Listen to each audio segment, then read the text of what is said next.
concern and outcry.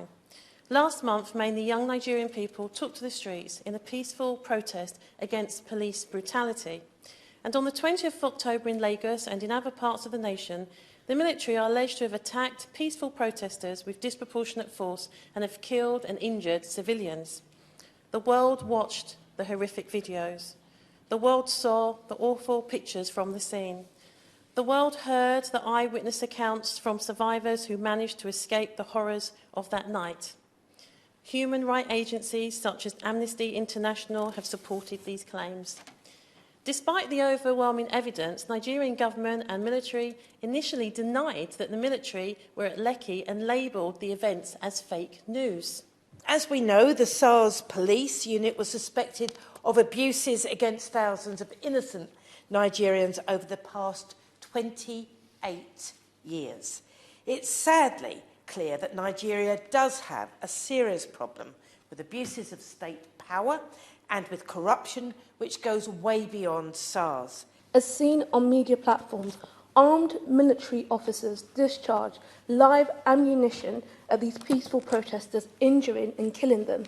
It is, however, unfortunate that as of today, both federal and state government in Nigeria have issued conflicting statements on the event that occurred at the Lekki tollgate. The protest movement that we are seeing rise in Nigeria wants all of these abuses addressed. The US broadcaster report that they have seen a geolocated photo of Victor Obanga lying in a pool of blood and wrapped in the white and green Nigerian flag, one of the same flags held by protesters earlier in the evening as they sang their national anthem. As the chair of the All-Party Group for Nigeria, I was particularly keen to speak on this debate and highlight the need for the UK to stand with the Nigerian people against an increasingly cruel and brutal regime. What we're seeing in Nigeria today is part of that story. It's a tragedy that we are watching. It's a tragedy that we are all witnessing, because as we see things falling apart, the pressure this time is not foreign colonialism, forgive me. The pressure instead is corruption and violence. I firmly believe that we have an obligation to condemn violence and human rights abuses where we see them, which is why I have publicly condemned the violence that took place on the 20th of October when young people's rights to protest were tragically suppressed. Mr Gray, it is vital that we recognise the role of the UK and how these events have unfolded in Nigeria. Mr Gray, the NSARS regime, the NSARS movement, could be a new Arab Spring for Nigeria. Given all the demographic, economic forces in play, all that enthusiasm is there. We must learn from history and not let the NSARS movement down the way we did the Arab Spring. For that would be a tragedy, and that would bring culpability upon us even more than we have. Despite the Nigerian army having denied it for over a month, it has been finally forced to admit at the judicial panel inquiry that soldiers were deployed to the tollgate protest with both blank and live ammunition. I hope that these protests do signal a real change towards addressing those concerns around corruption, around brutality, around poor governance. I will therefore respond on behalf of the government in his place.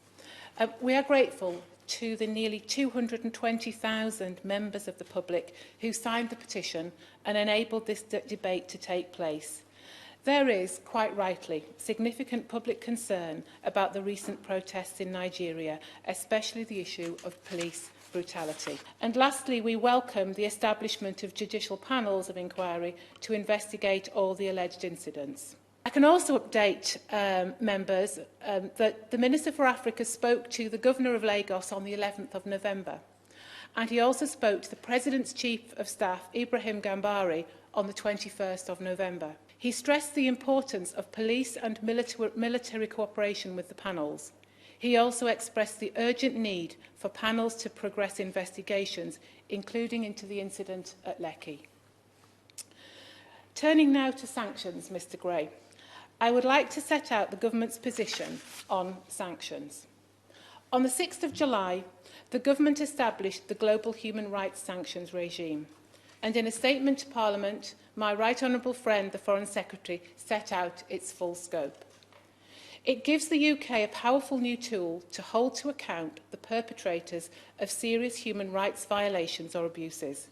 It's a long-standing practice not to speculate on future sanctions designations, as to do so could reduce the impact of the designations.